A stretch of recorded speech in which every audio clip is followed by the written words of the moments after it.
welcome to the Austrian Cultural Forum New York for the opening of Three with a Pen, Die drei mit dem Stift, an exhibition brought to New York by the Jewish Museum Vienna, which already had a tremendous success in Vienna for having brought back to that city three outstanding artists, Renée, Bil Spira and Paul Peter Porges, who were born and raised in Vienna but had to escape their hometown in 1938 in order to make their career and their fame in other parts of the world, two of them here in New York City. I'm therefore very grateful to the Jewish Museum Vienna and Director Danielle Spera for making it possible to show this exhibition here at the Austrian Cultural Forum. I would like to thank the artists and their families for sharing their treasures with us. My thanks are going also to the curators of the exhibition, Sabine Bergler and Michael Freund. Same as to Eric Huebscher, the president of the Friends of the Jewish Museum Vienna here in New York. I'm looking forward to welcome you here at the Austrian Cultural Forum in Manhattan. We are open 7 days a week. And now I would like to hand over to Danielle Spera. Welcome, ladies and gentlemen, to the Austrian Cultural Forum New York.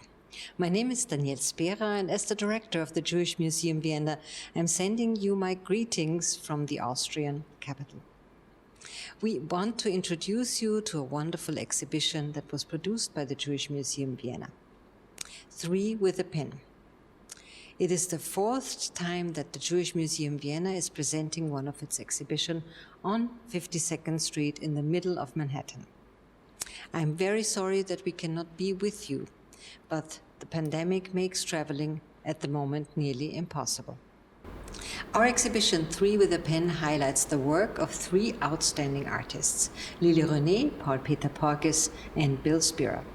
We wanted to portray the life and the work of these three remarkable artists who all had the same fate. They grew up as Jewish children in Vienna, and they had to flee from their hometown in 1938.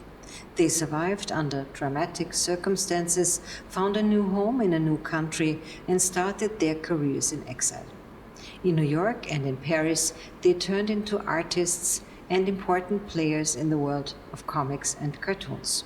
With this exhibition, we bring them back into the collective consciousness and memory. Caricatures were an artistic genre already for centuries, but cartoons started to be a global phenomenon in the US.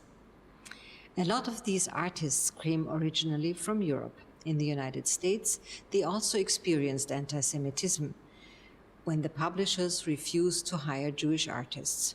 As a counterpoint, the artists invented superheroes that were incredibly strong, like Superman, Batman, or Popeye, or others that fought successfully against the Nazis.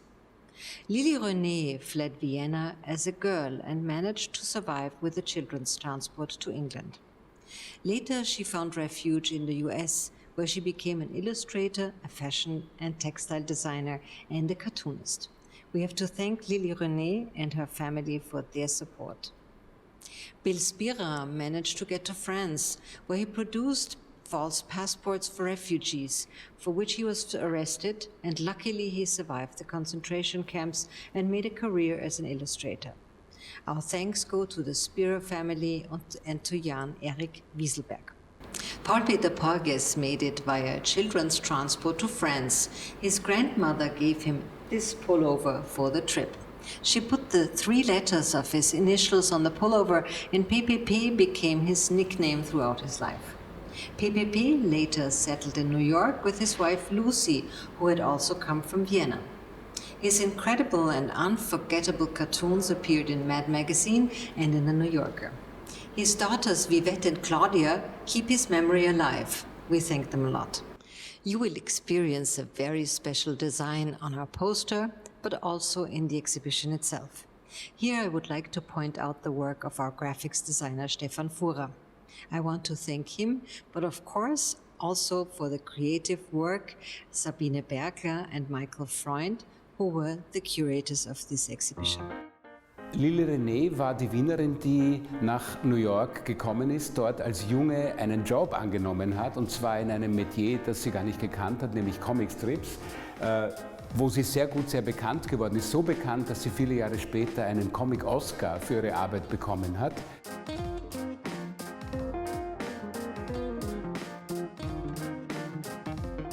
Sie hat zwischendurch auch ein Kinderbuch gemacht, gezeichnet, geschrieben, das nie in Amerika veröffentlicht wurde, das aber jetzt das Jüdische Museum in Wien zweisprachig herausgegeben hat. Und eigentlich war ihr Herz bei Fantasiezeichnungen, Mode, bei lyrischen Zeichnungen, die mit Comics sehr wenig zu tun gehabt haben, ihr aber ermöglicht haben, ihre Fantasien, ihre Ängste, ihre Vorlieben zu Papier zu bringen. Also eigentlich eine sehr vielseitige Künstlerin.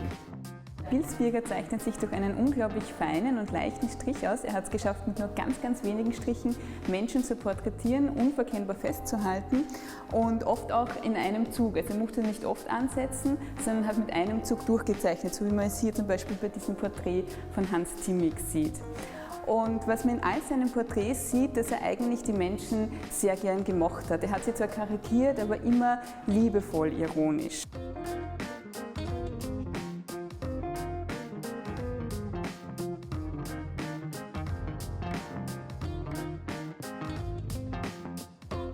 Er hat nicht nur bekannte Persönlichkeiten gezeichnet, sondern auch unbekannte oder einfach Typen, wie man zum Beispiel hier sieht, Mutter mit Kind, es ist wahrscheinlich sogar seine Ehefrau mit ihrem kleinen Säugling, und man sieht aber, wie er diese beiden als Einheit zeichnet. Es ist zeichnerisch eigentlich eine Sache, es ist die Symbiose von Mutter und Kind.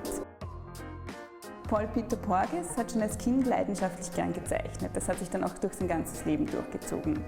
Er ist ja dann mit einem Kindertransport aus Wien geflohen und kam unter in einer Kinderrepublik. Die Kinderrepublik war untergebracht in dem ehemaligen Jagdschloss von Laguette. Dort hat er gelernt, wieder Vertrauen in sich selbst zu haben und auch in die Welt und Respekt vor sich und anderen. Und auch gegen Ende seines Lebens hat er immer noch gesagt, dass ihm diese Zeit in der Kinderrepublik zu einem besseren und großzügigeren Menschen gemacht hat. Jedenfalls ist er in seinem Metier geblieben. Er ist ein bekannter Zeichner geworden in den Vereinigten Staaten, hat dort für die unterschiedlichsten Medien Cartoons gezeichnet. Und gegen Ende seines Lebens waren er und seine Frau regelmäßig in Wien, und er hat Wien auch wieder schätzen gelernt.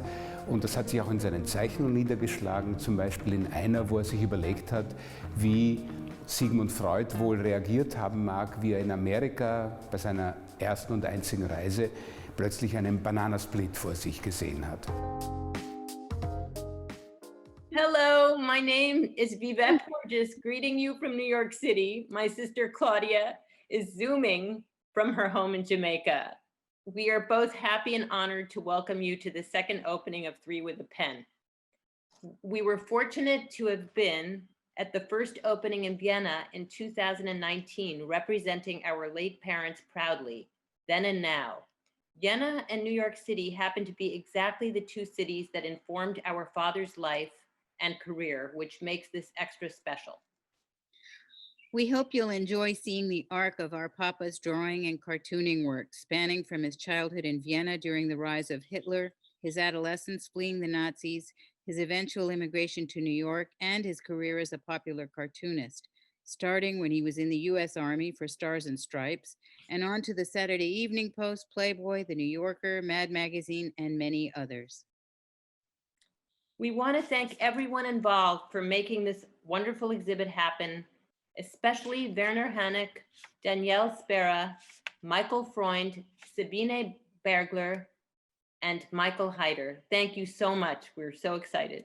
Thank you. Thank you. Hi, my name is Nina Phillips, and my mother, my brother, and I are truly honored to have Three with the Pen shown here after its first exhibit in Vienna. My mother was 17 when her parents put her on the Kindertransport to Leeds, England, to live with her pen pal. She had no idea if her parents were alive, but luckily a year later she was told they had made it to New York City, and at 18 years old she was reunited with them. I want to draw your attention to a painting in this show which highlights my mother's feelings in the first year of arriving in New York City. The painting shows a dark-haired teenage girl with eyes focusing inward, holding a wooden blonde-haired doll with a happy face and a bright pink ribbon in her hair. The young woman is my mother, and the background is her memory of her parents' living room. When in her 20s, my mother made her living drawing comic strips. In that time, it was not an acceptable profession for an artist as it is now, but she was able to draw daring female heroes, one of them being a female pilot fighting the Nazis. Later in life, she illustrated books, wrote a play, detective story, designed jewelry, and now, thanks to the Jewish Museum, has had her book Red is the Heart published in English and German. I just want to say how grateful we are to Danielle Spira for her wonderful write-up and to Sabine Bergler and Michael Freund for understanding her experiences so well, and to Michael Haider and Nina Mondschein for setting up the exhibit here. I hope you enjoy it. Thank you. Hello everyone, my name is Jan Erik Wieselberg. I'm from Stockholm, Sweden, and I'm the nephew of Bil Spira. My mother was his sister. A few words about my uncle. He was born in 1913. He was a talented artist from early on. As a schoolboy, he annoyed his teachers by drawing caricatures of them in the classroom. Later on, while still going to school, he made a modest income by drawing caricatures of actors in newspapers, mostly in the Vienna Arbeiterzeitung.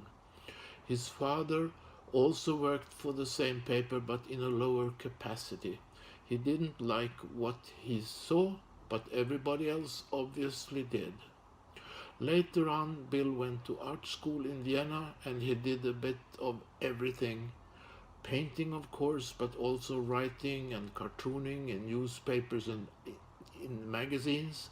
He was also a commercial artist, painted sets in theaters, single-handedly made 2 animated shorts, etc. A specialty of his was to follow people in the street and with a few pen strokes make a portrait without them even knowing. To elude the Nazis, he slipped away to France. He worked for Varian Frey, who on Eleanor Roosevelt's behalf headed a secret relief organization in Marseille that helped European artists, writers, composers, and other intelligentsia to escape to the United States.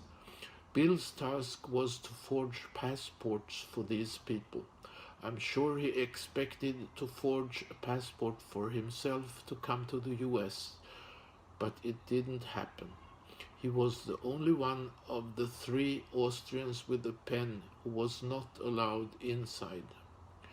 Because he was an Austrian and a foreigner, he was sent from one camp to another in that half of France called Vichy.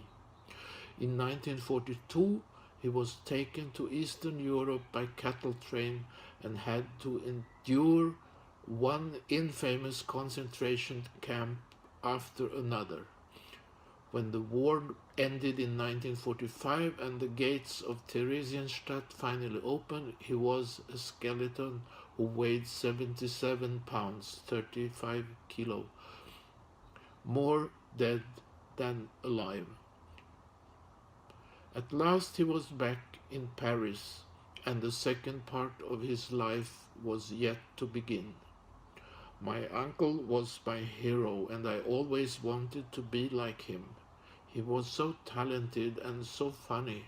I thought he was hilarious, but I could sense that he deep inside was a broken man after having seen the inside of so many concentration camps.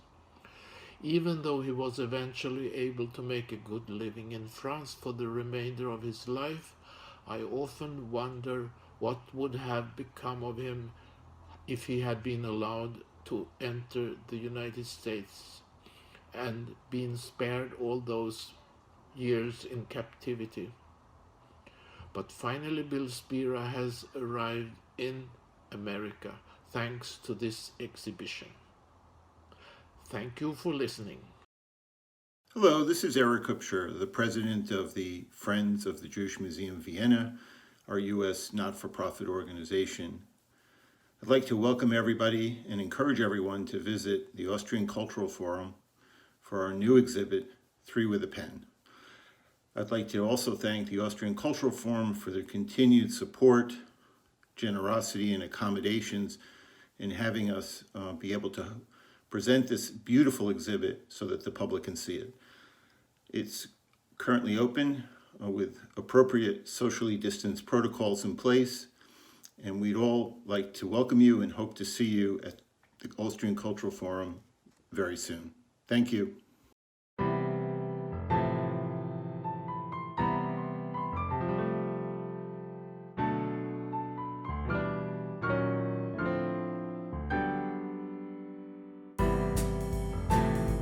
What we learn if we look at most of these illustrations is that we always should look at the bright side and take life with a lot of humor. I also want to thank Michael Haider, the director of the Austrian Cultural Forum, and his team for this wonderful cooperation. I'm so glad you can see this exhibition, and please enjoy.